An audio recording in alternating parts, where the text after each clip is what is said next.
My understanding is that the levels of collaborations, can be improved, and I think there's a good appreciation that the South and Europe, we are in a different place in terms of development and innovation, and the level of advancements with regards to green energy. So I think there's a lot to learn from each other, but it is very clear that Africa still lags behind in terms of what needs to happen, and I think we can improve from where we are.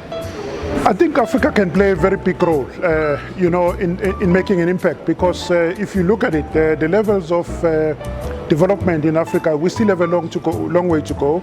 What it means that for us to be able to become a significant player in a global trade, it means that we must strengthen our productivity capabilities. Now, we can't do that in terms of the current energy scenario, so it means that we must innovate.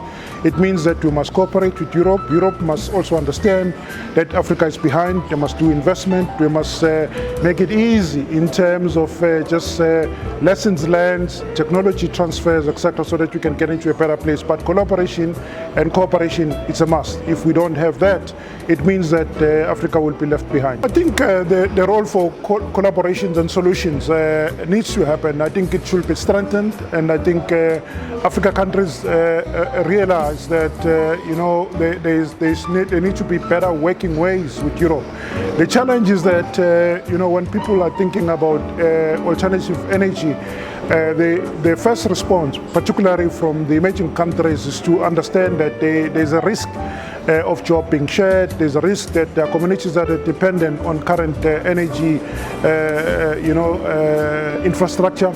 What needs to be made clear and understand is that in the process of transition into better, cleaner energy, there are jobs that could be created in the process, number one. And also number two is that these things are long-term, they require investment, because if we don't do the change, if we don't migrate to cleaner energy, that means the risk for the planet just becomes higher. There is enough evidence in our disposal with regards to the danger that happens as a result of global warming if we don't attend to some of the challenges. And I think as a whole, we'll all lose at the end of the day. So collaboration, cooperation is a key in terms of solving some of these problems, because they are too big for one country or one region to be able to solve for them.